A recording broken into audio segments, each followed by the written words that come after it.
ser contemplados anteriormente com o que é pranayama, o que são os tattvas, o que inspira realmente para que o globo azul possa cumprir o papel dentro da yoga e culminar com a realização plena da yoga dos 5 elementos. Então, esse é o nossa noite de hoje, né?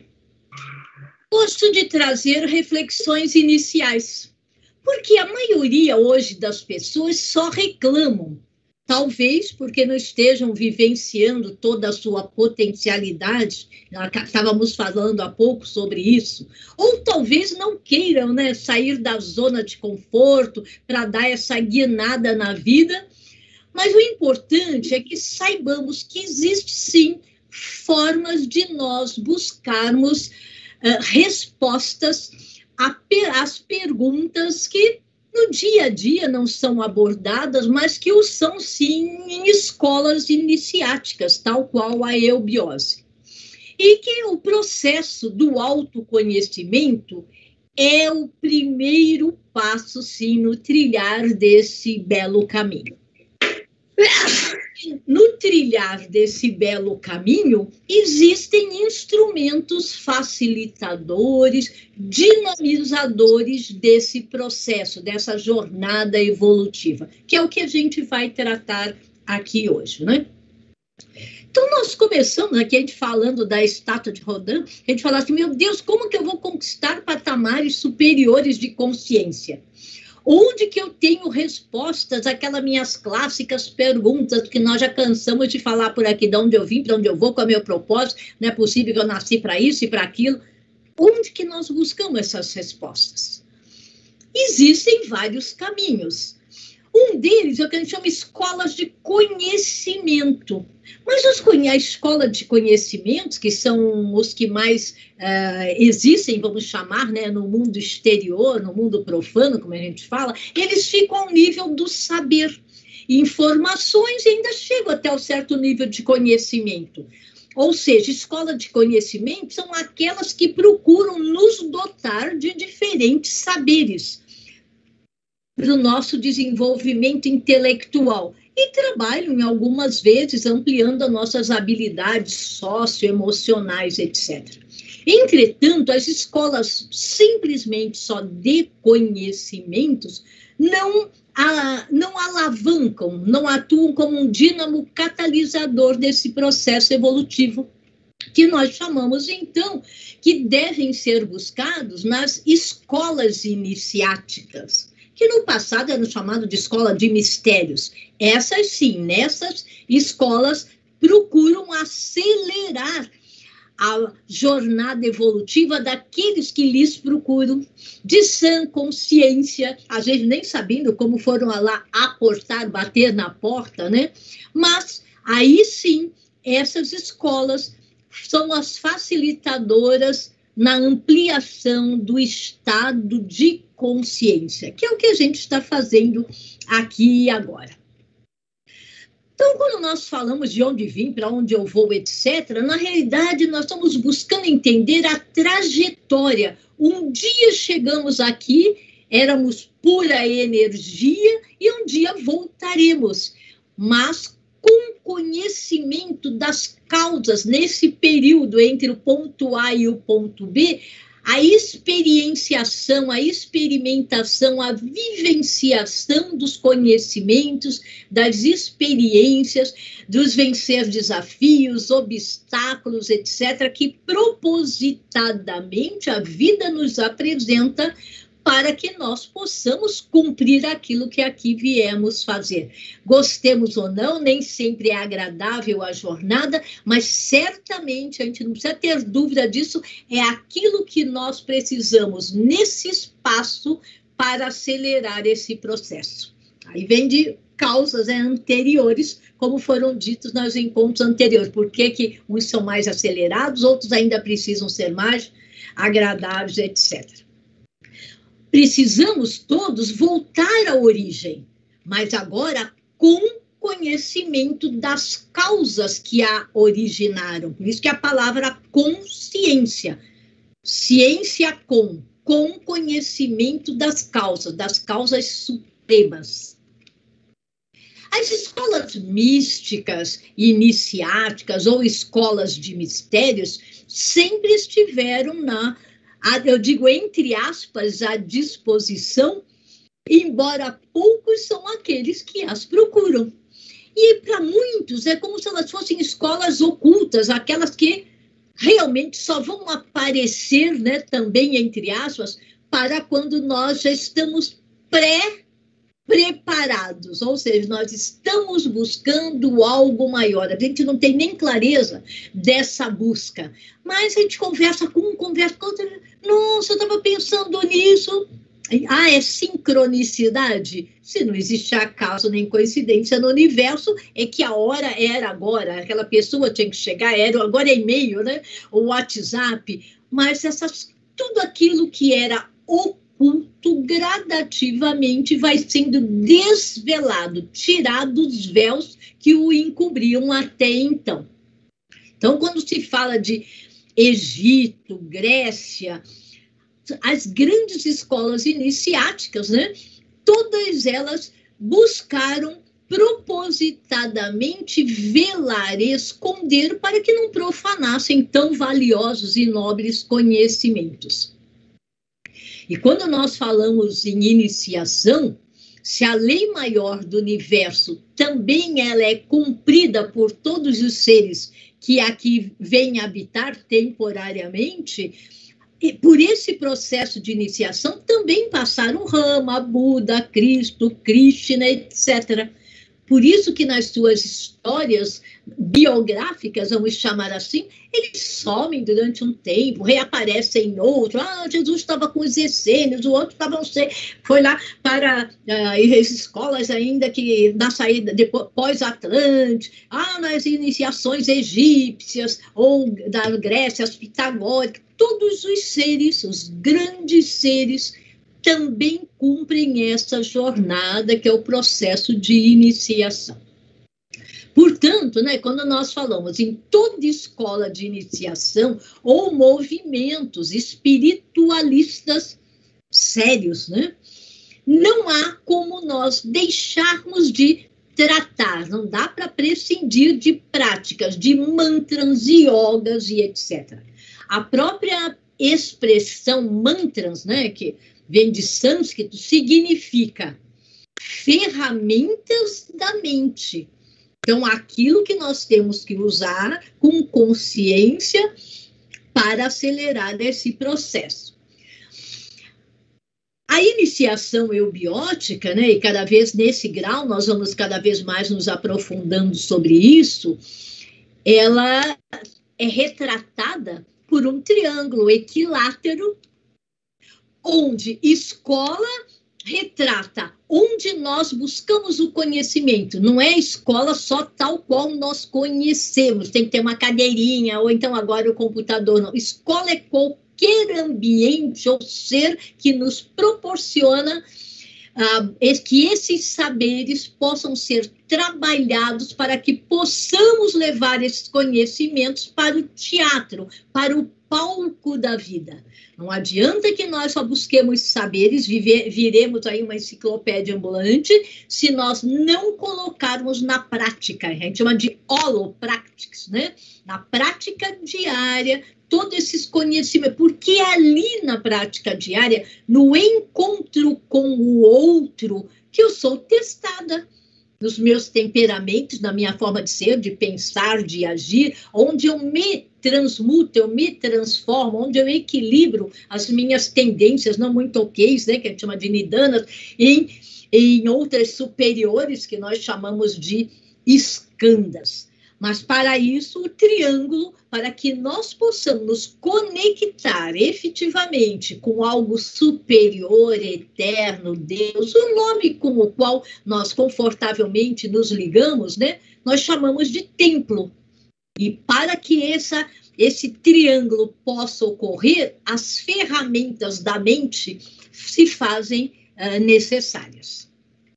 Então, quando nós falamos de mantra, yogas, etc., o grande e maior objetivo é preparar-nos, enquanto discípulo, para harmonizarmos, equilibrarmos o nosso veículo psíquico mental. Para que isso? Para facilitar o entendimento, porque cada vez vão sendo nos apresentados conhecimentos que só com a nossa mente concreta, né, nós possivelmente teríamos dificuldade de compreender. Mas com essas ferramentas, vamos chamar assim, ou instrumentos, né, esses conhecimentos que são transcendentes poderão ser vivenciados com uma forma mais sábia, vamos chamar assim, já que são divinos. Em todas as religiões, em todas as linhas do pensamento, todas elas têm essas vestes que são tornadas reais através do poder da mente. Ela não fica só no campo da abstração. E esses agregados de pensamentos, ações e sensações, elas passam a ser animadas, alentadas por forças elementais da natureza. Então, são seres presentes na natureza, é como se tivesse como auxiliares do sopro divino, né? Para que pensamentos, ações e sensações possam ser transmutadas em forças vivas, que nós chamamos de egrégoras.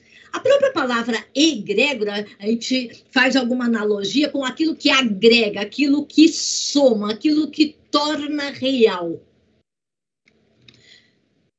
Se nós aprendemos na eubiose e em outras, né, escolas sérias, como nós falamos, que nós somos seres semelhantes a Deus, e se semelhantes a Deus, temos os mesmos atributos da divindade, portanto, nós somos capazes de criar formas, pensamento com a mente. E essas formas, pensamento, que criamos através da mente, com a mente, elas tomam forma. E forma que detém poder. E esse poder que as tornam, vamos chamar, que se libertam do próprio ser, que somos nós que as criamos. Tomam vida própria. Por isso que nós dizemos, cuidado com aquilo que repetidamente pensamos. Porque toma vida. Não sei se foi o Ney, o Arthur, até que trouxeram. Se eu cheguei e acredito no coelhinho da Páscoa, o coelhinho da Páscoa existe para mim, o Papai Noel existe para mim. Aquilo que é criado com a mente, ele toma uma forma desde que repetida, não é falar só uma vez, mas quando você repetidamente o entoa, fala sobre, ele cria e detém o poder que nós é que demos a eles. Então, como que a gente torna real o divino que já existe em nós? Quando a gente aprende, né, que Santo Agostinho, que é tido como o santo filósofo, dizia que somos santos, sábios, somos a própria divindade e isso nos esquecemos e que temos que recuperar, nada mais é do que esse retorno ao processo de iniciação, que todos os seres, os avataras, os manus, que depois a gente vai tratar sobre eles, também se submetem. Quando nós falamos eu creio, é diferente de quando eu falo eu sei que assim é. Ou seja, não basta ser crente. O que é ser crente? Crente é aquele que acredita, né? Vem do verbo crer. Crer significa acreditar, mas não saber. Acredita, porque um dogma foi estabelecido, ou alguém disse que assim é e etc. Então, a fase da crença, ele é anterior à busca pela sabedoria, da verdade, com todas as letras garrafais maiúsculas. Nós vamos ver que quem crê, efetivamente, ele cria as condições para que aquilo que precisa se manifestar assim o faça. Então, não basta que acreditemos. Nós temos que saber que assim é. Então, alguém precisa me ensinar que todos os dias pela manhã o sol se levanta, atinge seu auge perto do meio-dia e vai declinando, deixando aquela tarde linda do poente, etc. Não é que eu preciso acreditar. Assim o é, acredite eu ou não, assim é. Então, nós temos que ter cuidado com essas expressões. Eu creio. Para os que buscam uma escola iniciática, nós vamos dizer, eu sei que assim é. Ele é real dentro de mim, porque eu sei que assim ou é. Então, quando nós usarmos, e nós vamos usar nessa noite bastante o verbo mentalizar, né? Mentalizar significa criar com a mente. Quando nós mentalizamos, nós estamos criando com a mente. E quando nós criamos com a mente, nós estamos dando vida, nós estamos plasmando. É como saísse do plano arquetipal e fosse sendo revestida de formas de matéria para se tornar real. Por isso que nós sempre recomendamos, né? Plasme diariamente, torne real nas nossas vidas tudo aquilo que é o bem, o bom, o belo, a paz, que a paz começa dentro de nós, o amor, a justiça, a abundância, a prosperidade, tudo começa como nós plasmamos com a mente. Nesse presente ciclo, a evolução só se dá através do veículo mental. Tivemos ciclos anteriores, e depois nós vamos ver toda essa cosmogênese, ainda iniciando nesse grau peregrino e com mais profundidade no grau Manu, que em determinados momentos, né, da história, vamos chamar assim, do cosmos, da cosmogênese e da antropogênese, predominavam veículos, diz que é para aquela época. Neste presente ciclo que aqui estamos, o caminho evolutivo se dá através do veículo mental. Por isso, inclusive, que no dia a dia, a gente, nossa, que avanços da tecnologia, olha, o cara pensou, criou isso, etc. Porque o ciclo é predominantemente mental. E é somente através da mente que nós conseguimos apaziguar um veículo emocional que já deveríamos ter tratado em ciclos anteriores. E como não o fizemos, carregamos nós essa sacola de um emocional ainda destemperado para tratar de ser apaziguado através da mente. Então, é a mente, quando a gente fica muito nervosinha, irada, calma, respira, é a mente que começa a ditar, apazigua, faz, acontece, etc. Neste, então, presente ciclo de predominância mental, a yoga também só poderia ser feita de forma mental, que nós batizamos da yoga do globo azul. A yoga do globo azul, né? Vocês já tiveram oportunidade de ver, seja até no YouTube, quando fala de obiose, sempre aparece o globo azul, com uma palavra Pax em forma triangular, com letras douradas, vamos repetir um pouquinho sobre isso, a palavra Pax. A palavra Pax, a tradução literal, significa comunhão de pensamento, uma harmonia plena, portanto, ela é muito superior à palavra paz, latina, com Z. Por quê? O Pax, ela é a comunhão mental e coracional com a divindade em que habita em cada um de nós. E essa expressão PAX, ela vem, né, de uma tríade superior, que significa Pitis, Aleph, Shadu, que também depois tudo na sua santa hora, né, nós exploraremos mais. Então, Pax, comunhão de pensamento mental e coracional com a divindade. A yoga do globo azul, ela é realizada, estamos num ciclo mental, então ela é realizada através de uma mentalização, criação mental para que se plasme. Nós mentalizamos um globo vivo, um azul índigo, né, com energia, vida. E no seu centro, em forma triangular, as letras P a X, num amarelo ouro, dourado, brilhante, sempre na forma de um triângulo equilátero, ou seja, que tem os 3 lados iguais, equilibrados. E quando nós mentalizamos, e a gente vai fazer uma prática hoje no final do nosso encontro, nós a mentalizamos individualmente, numa média de 3 minutos, para aquela 3, né, o número da manifestação, ao som do acorde perfeito, o do mi sol. Para quem é estudioso de música, não é o meu caso, né? Que pianos e outros instrumentos dizem que é o acorde perfeito do dó maior. É o do mi sol numa oitava central.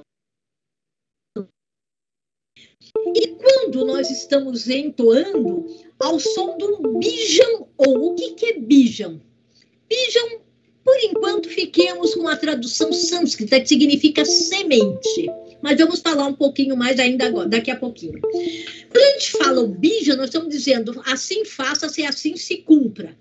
E o que é uma forma sincopada do primeiro som que originou o universo.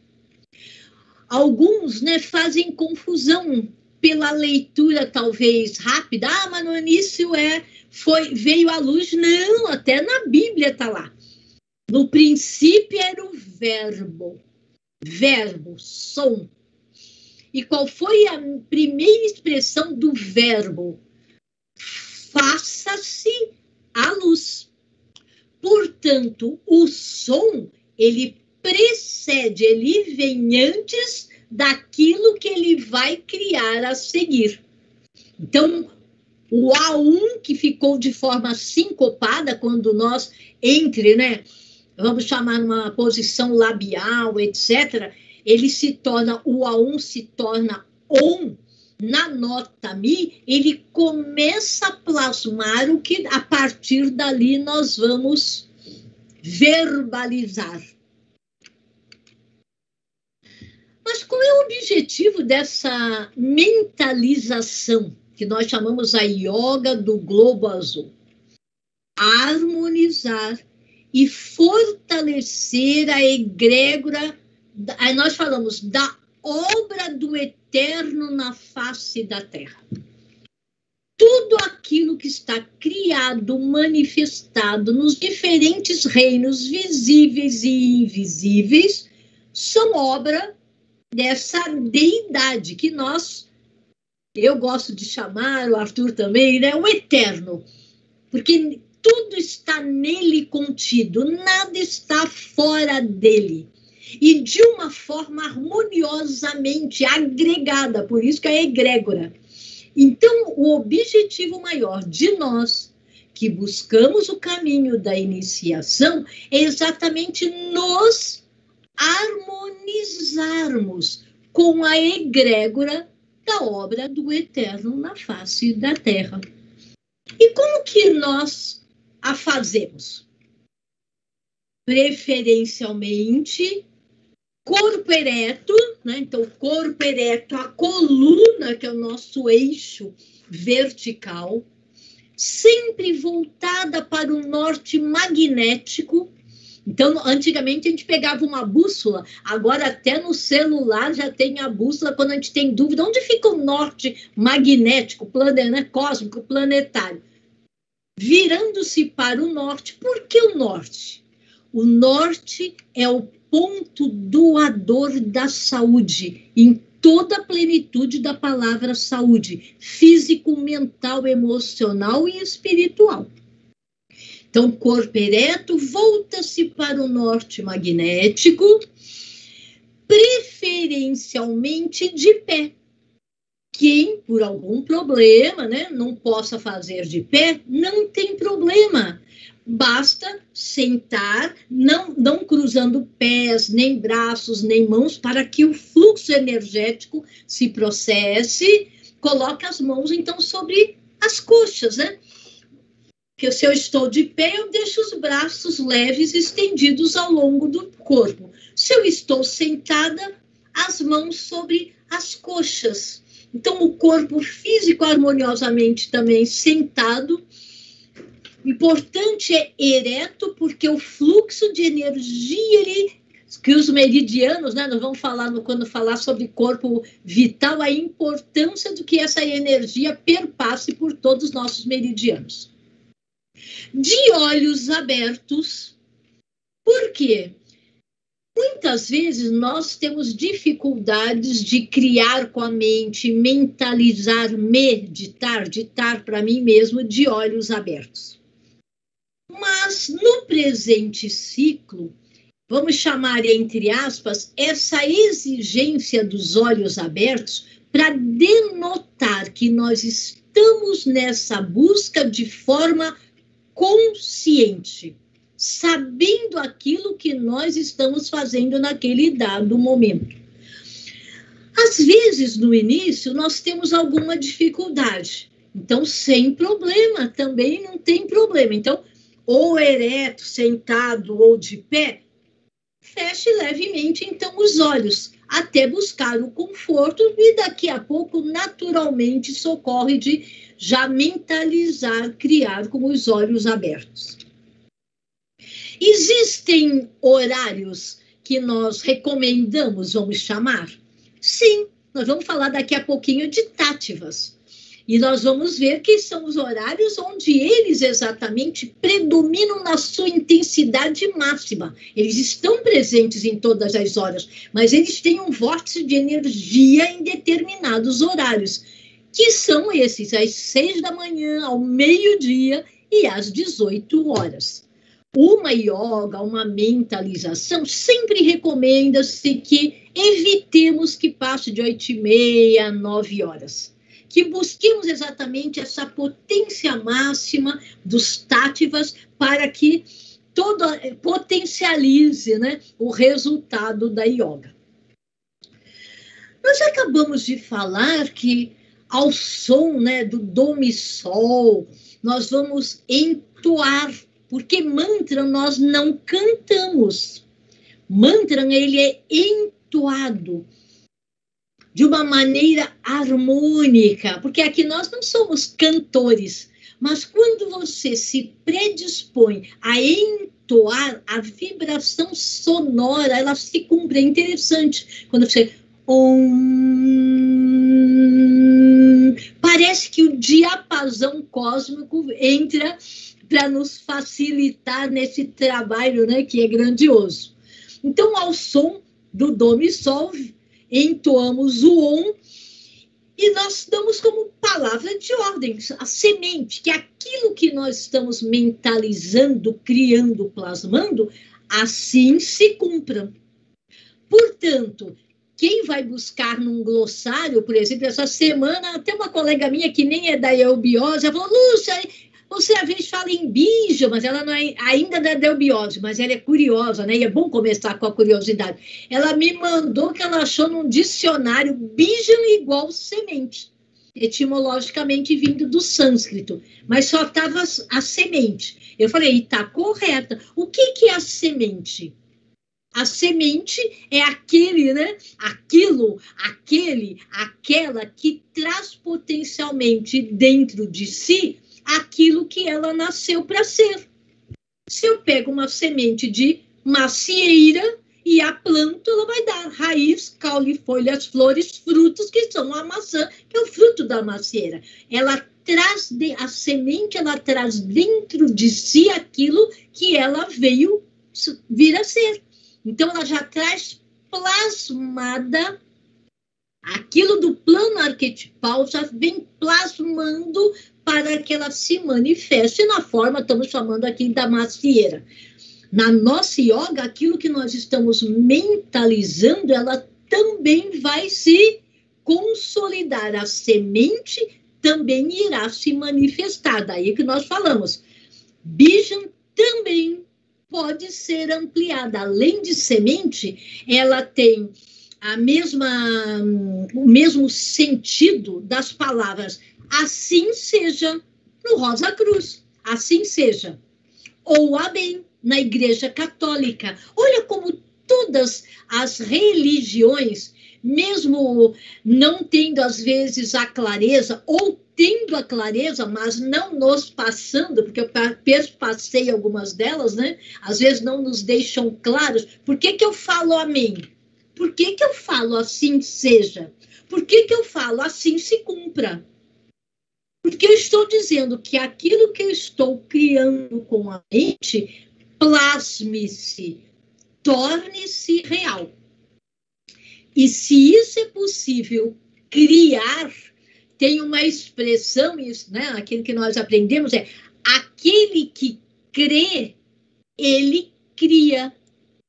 Quando se crê, reúne-se as condições para dar vida, ou seja, criar.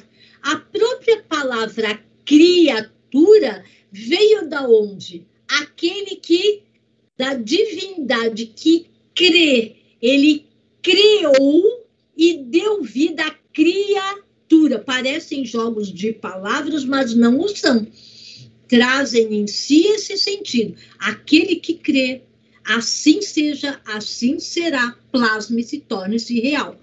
E a yoga tem esse fantástico poder de tornar real dentro de nós tudo aquilo, potencializar os nossos veículos superiores para facilitar, porque não é fácil a jornada evolutiva, mas facilita este caminho.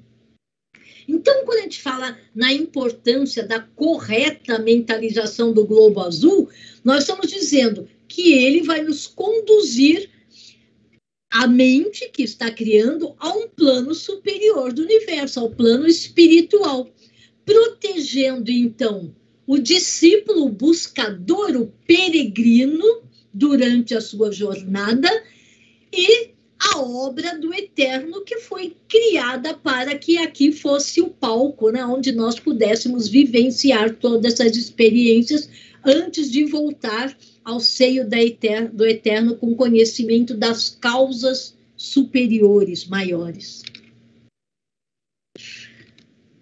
Quando que a gente tem que fazer? A yoga nós temos que fazer todos os dias, né?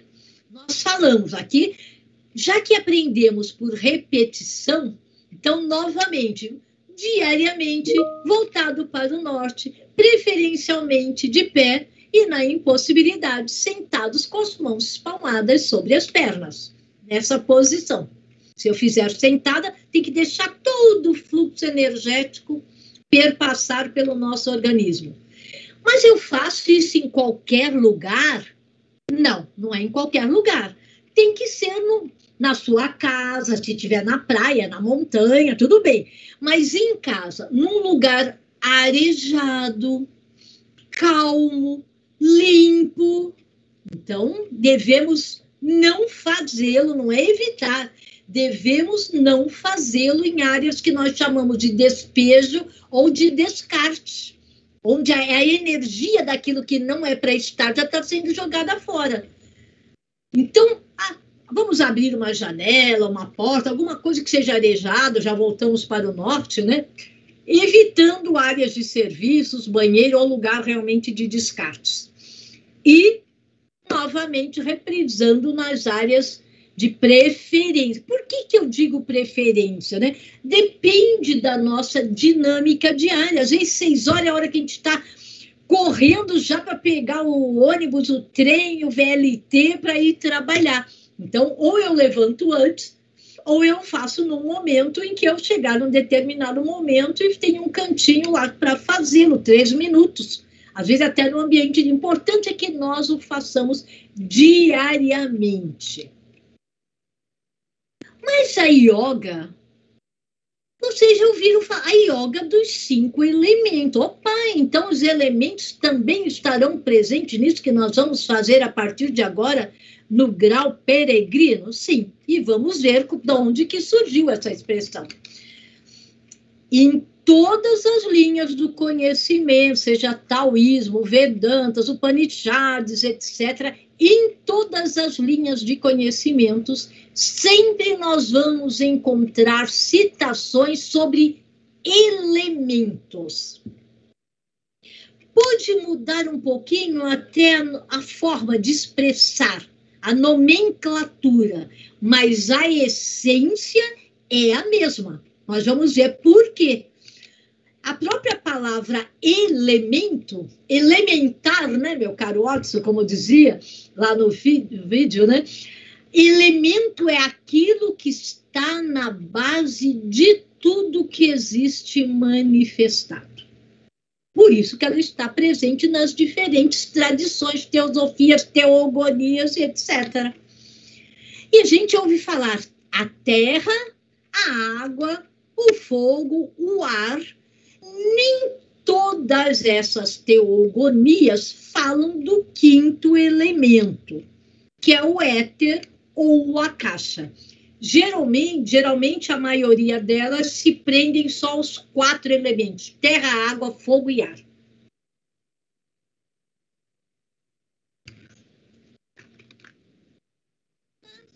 Embora eles afirmem que há 4 elementos, está correta, porque está em consonância com o compasso quaternário da Terra.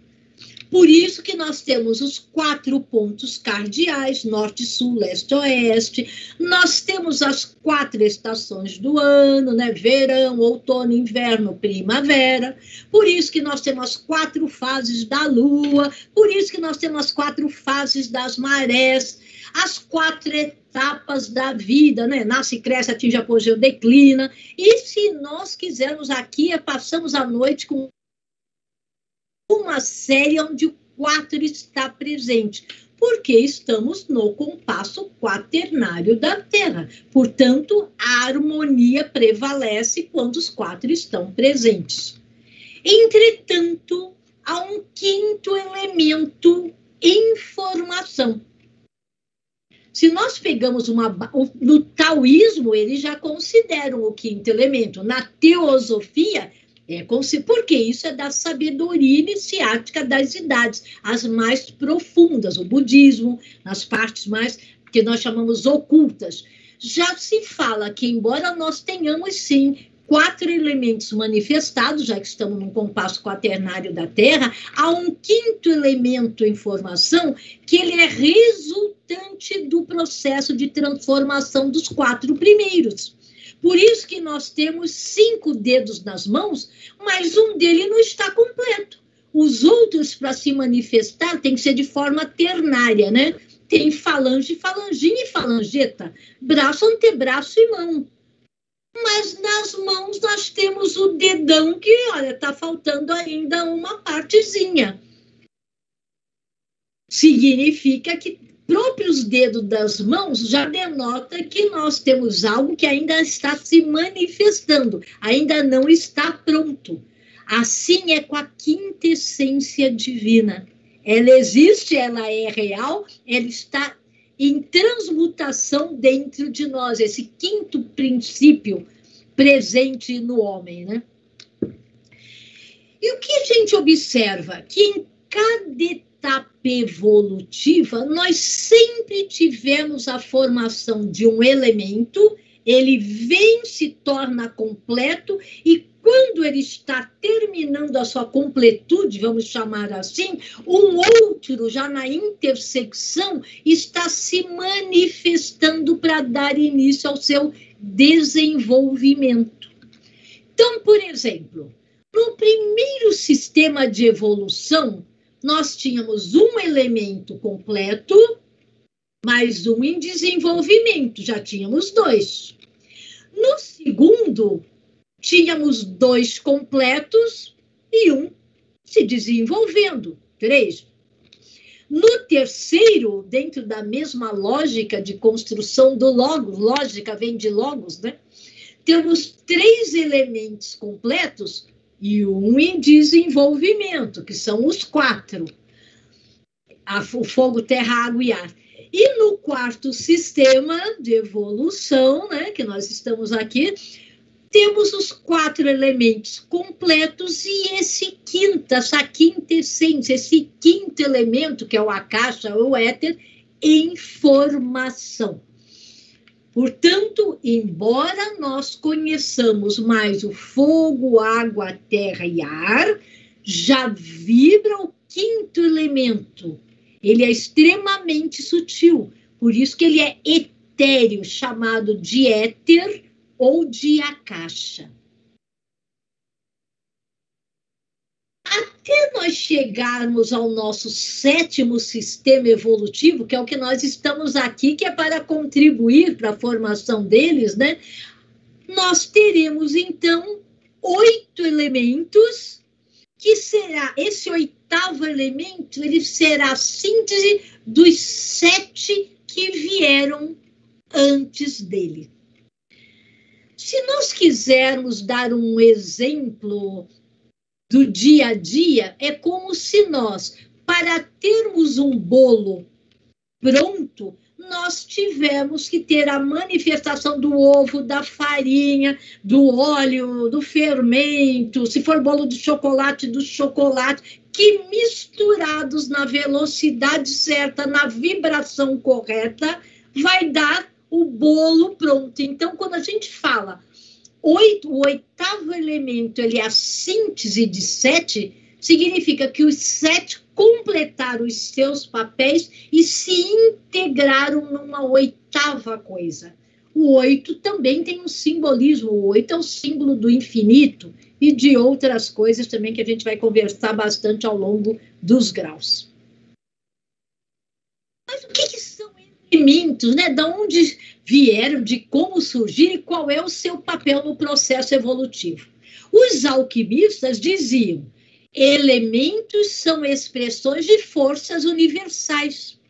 Elementos são abstrações, já está falando de mente abstrata, né? Abstrações inteligentes e que se opõem duas às duas. Lembrando que no mundo a oposição é dinâmica, ela não é contrária, conflituosa, não, é aquilo que se complementa.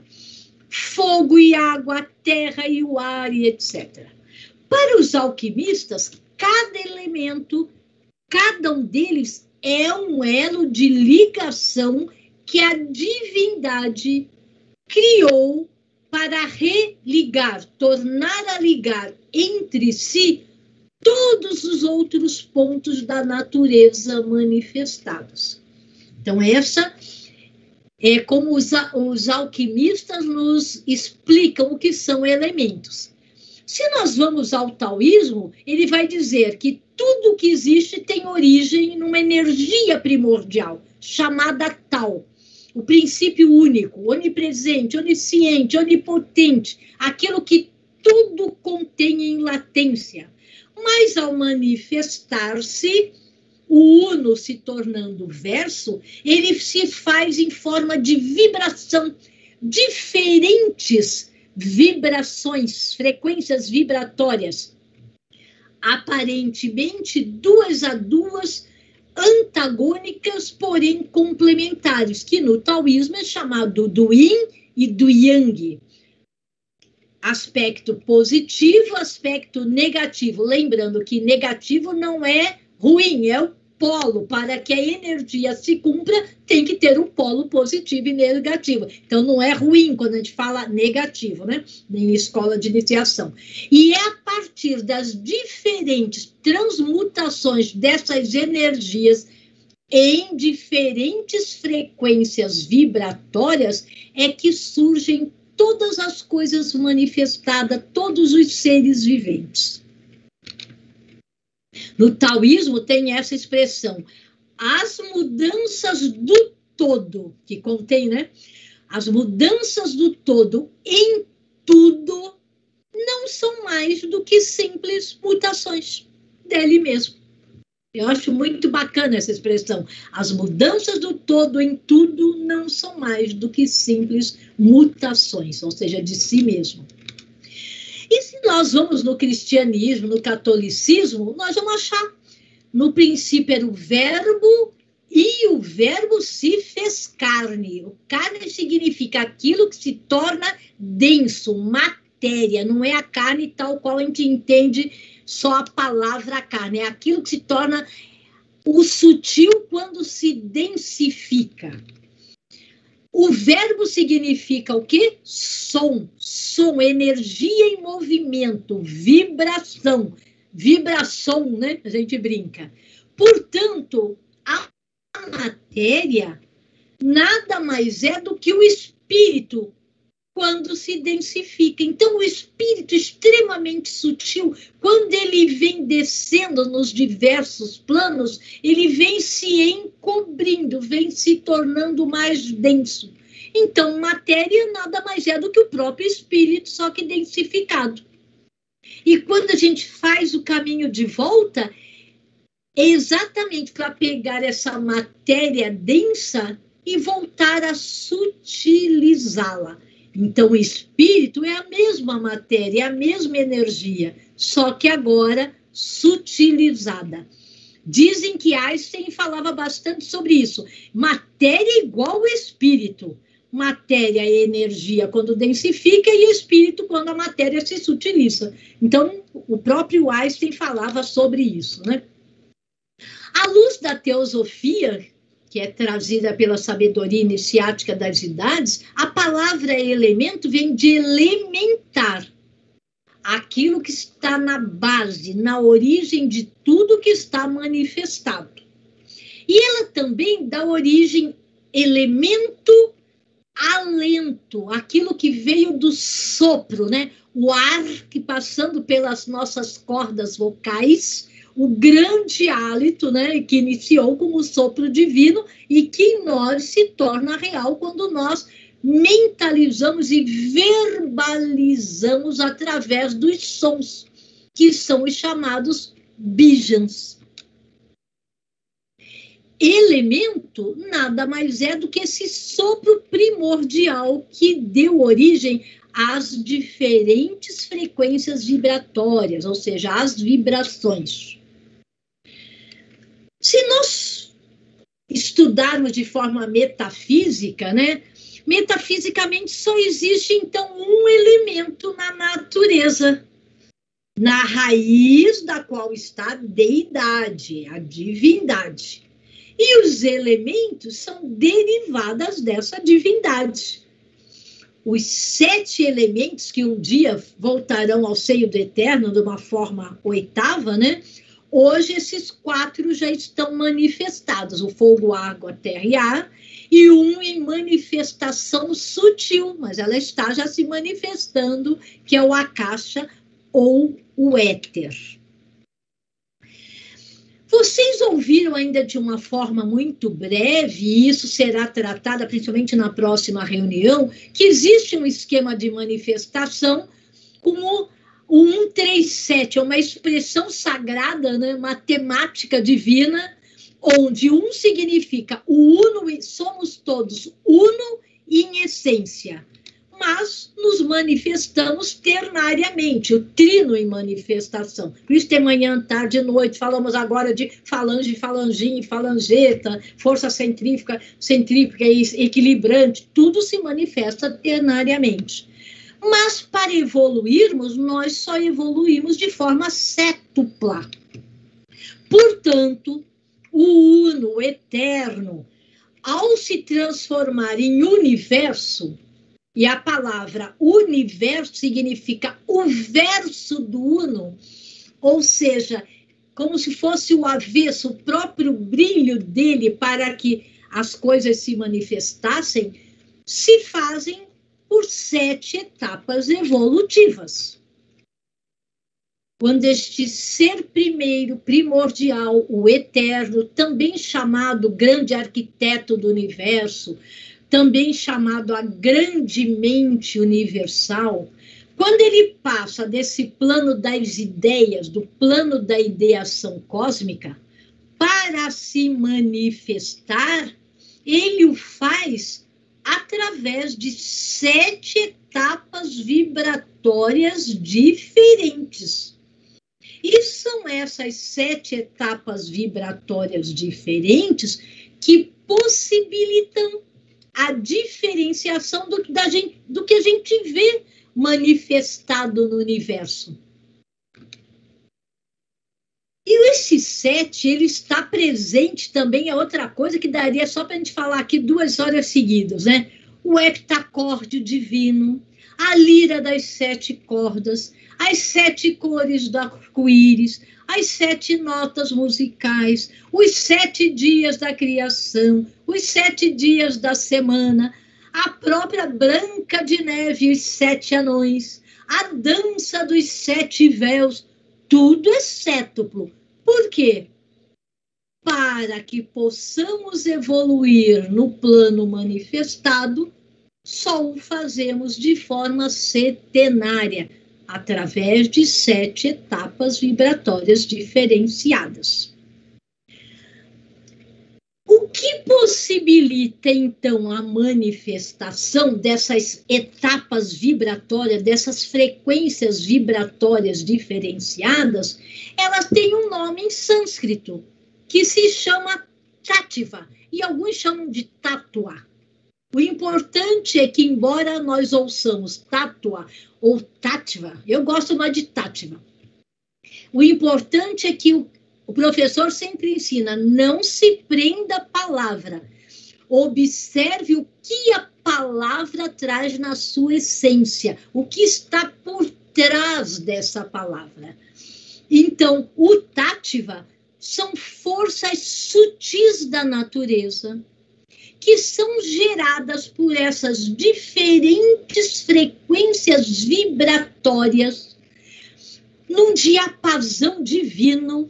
É bem isso mesmo, né? E essas forças sutis da natureza, nas suas 7 diferentes frequências vibratórias, é que dão forma àquilo que nós, seres humanos, compreendemos como isso é sólido, está na forma sólida. Mas isso aqui está na forma líquida. Não, isso é na forma gasosa, isso é radiante, flamejante ou etéreo. Nós só compreendemos a forma, o, entre aspas, formato, aquilo que foi construído, através das forças sutis da natureza, que são os Tattvas.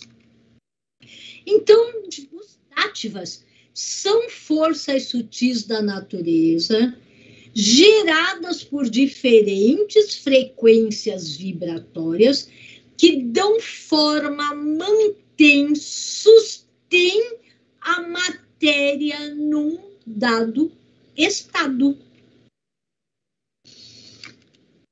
É pura energia em movimento, em vibração. Então, quando a gente fala sustém, mantém a matéria num dado estado, e somente por energia em movimento, nós transmutamos um estado num outro estado. Por exemplo, vamos pegar a água, que é o maior exemplo, né, de fluidez e adaptabilidade. A água, quando nós pegamos uma água, né, vou até tomar um pouquinho, aqui ela está na forma que eu conheço, forma líquida. Mas peguemos essa mesma água e a coloquemos na geladeira a uma frequência vibratória lá no congelador que vai mudar-lhe a forma. Ela vai ficar no estado sólido.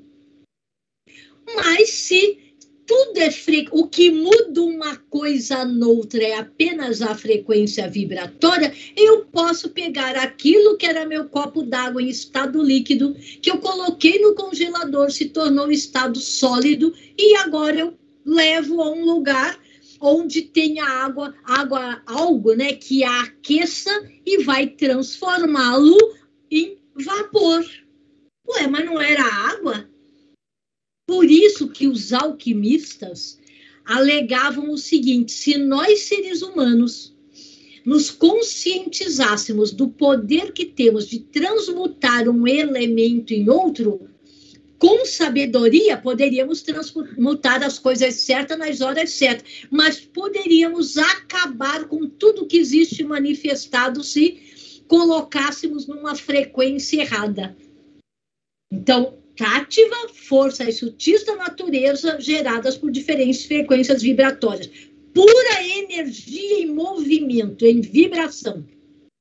E são os tátivas que imprimem a essência, o princípio e a forma com a qual a conhecemos na matéria física.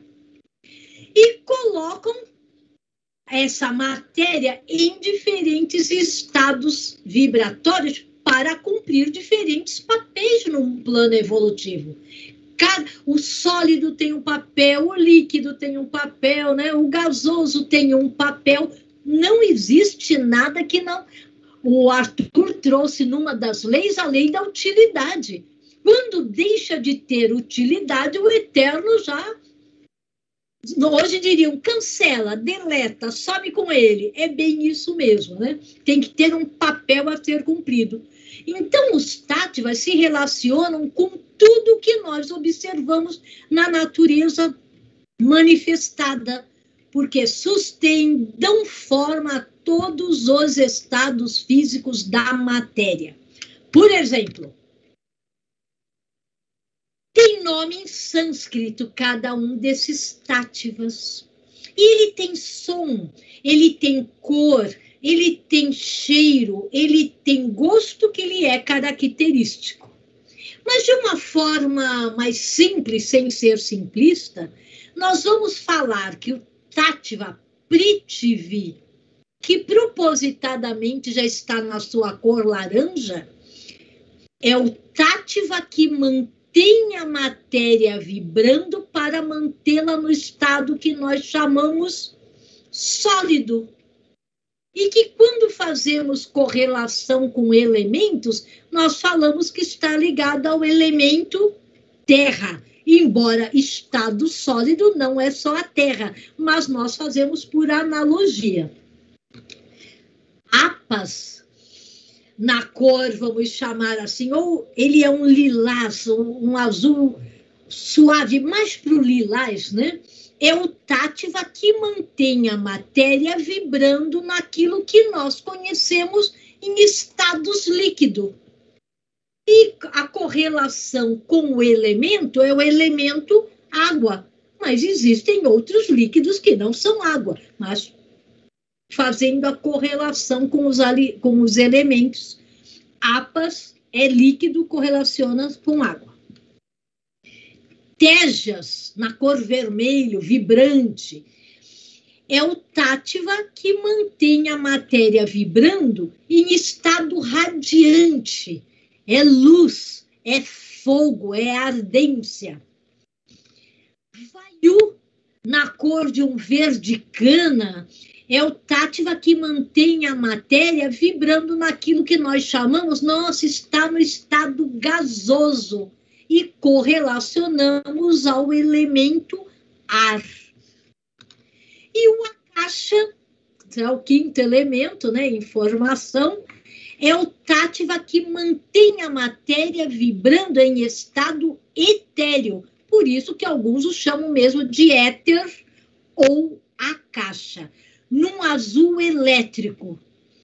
Então, nós falamos que todos os tátivas, eles mantêm, dão forma, sustêm a matéria em determinados estados, né? Sólido, líquido, radiante, gasoso e etéreo. E tem suas cores, seus cheiros, etc., característicos de cada um deles. Cada tátiva se relaciona com a cor, se relaciona com uma forma geométrica, se relaciona com um som, que é o bija, né, que vai fazê-lo tornar real. E cada tátiva atua sobre diferentes regiões do corpo humano. E ele ativa sentidos, órgãos, vísceras, dando-lhes a energia responsável para nos manter saudáveis. Quando nós falamos que a yoga dos 5 elementos que hoje vamos aprender é a única yoga que podemos fazer para a vida toda, exatamente porque ela vai nos manter bem físico, mental, emocional, para que nós possamos trilhar o caminho espiritual. Ela é conhecida como a yoga dos 5 elementos ou a yoga dos 5 alentos. Quando nós estudamos os grandes seres, eles, na sabedoria oculta, iniciática, né? Porque a gente não vai encontrar em qualquer livrinho por aí.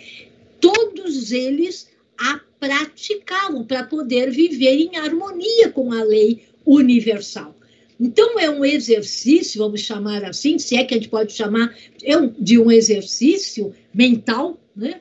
Baseado em conhecimentos iniciáticos milenares, porque ela relaciona a constituição oculta, os nossos diferentes veículos que nos compõem, que serão objetos, cada um desses veículos da constituição oculta do homem serão vistos a partir da semana que vem, cada semana um desses veículos, e os princípios que regem todo o universo e que em nós atua.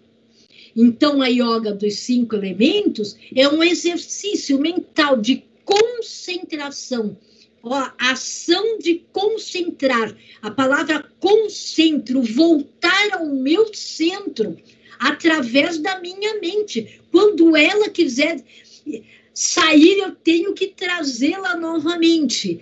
Porque os 5 tátivas, essas forças sutis da natureza, estarão agindo sobre o nosso organismo, nos seus determinados locais, nos harmonizando com as forças da natureza, né? Ou seja, nos fortalecendo, animando, dando ânima. Ânima vem de energia, de força vital. Ou seja, saudável. Os grandes seres dizem que alcançar a Deus é estabelecer uma série de equilíbrios internos. Se eu não estiver equilibrada com meus diferentes veículos, físico, vital, astral, emocional, mental e etc., dificilmente eu terei paz e harmonia para buscar conhecimentos tão nobres e superiores. E a yoga dos 5 elementos, ele é um facilitador, porque ele permite a harmonização do veículo físico, esse grosseiro que a gente vê, né, exterior, com todos os veículos superiores, acelerando o processo evolutivo na busca daquilo que nós estamos aqui, né? Que é da nossa consciência superior. Como que nós fazemos isso? A yoga dos 5 elementos, ela age, nós falamos, em diferentes partes do corpo. E nós vamos ver como, de uma forma que eu vou buscar trazer didaticamente, e depois nós vamos trazer como sons que facilitam a ação sobre o corpo.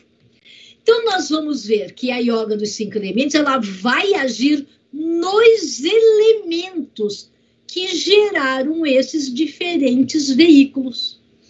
Por isso que quando nós o mentalizarmos, nós vamos fazê-lo de uma forma tridimensional, porque se para manifestar tem que ser tridimensionalmente. Então, nós começamos a mentalizar, a nos concentrar através da mente no Tattva Prithvi. Prithvi, ele atua dos pés até a altura dos joelhos. E nós vamos sempre entoar o bijan, que é aquilo que vai fazê-lo cumprir, a semente que vai torná-lo real, o bijan é o lam, ao som da nota ré. E isso vai ampliar a nossa consciência física.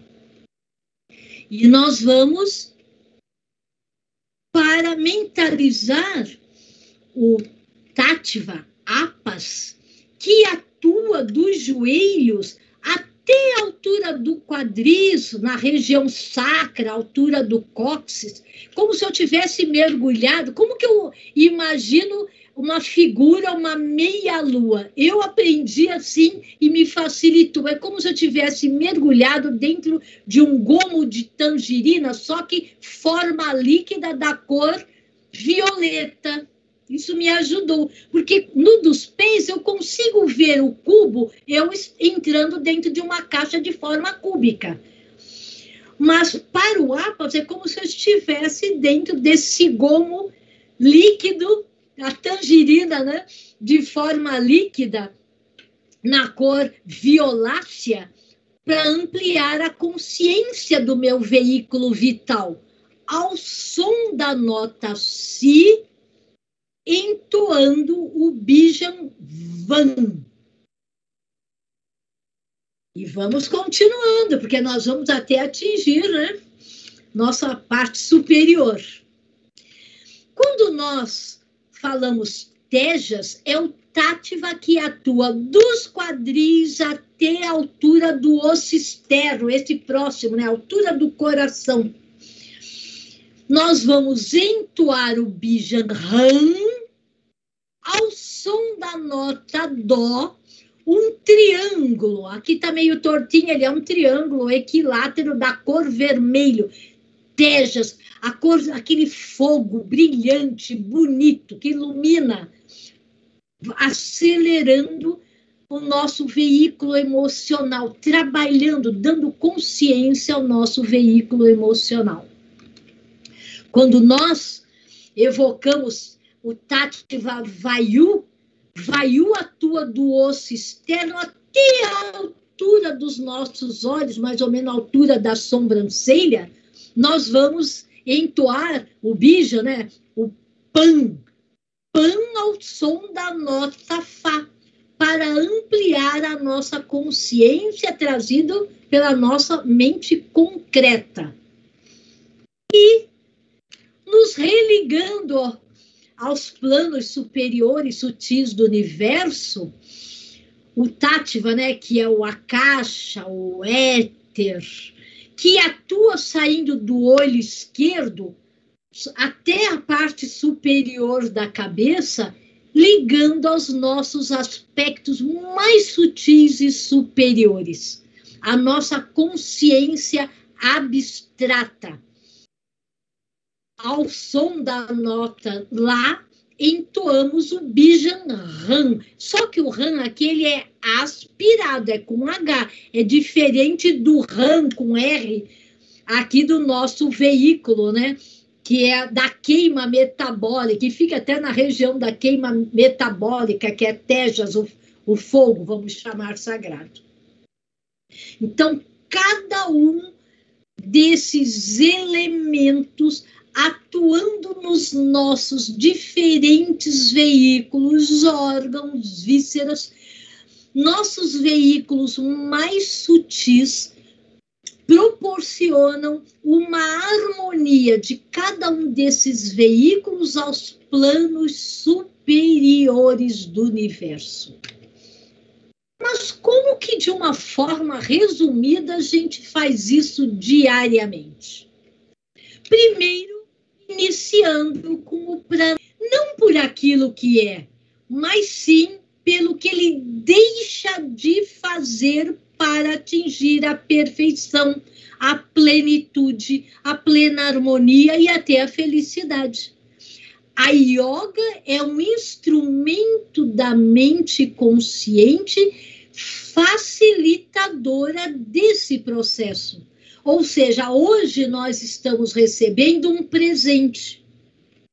Por isso que, a partir de hoje, somente aqueles que se permitiram adentrar aos degraus superiores da escola iniciática é que terão acesso à yoga tal qual deve ser feita.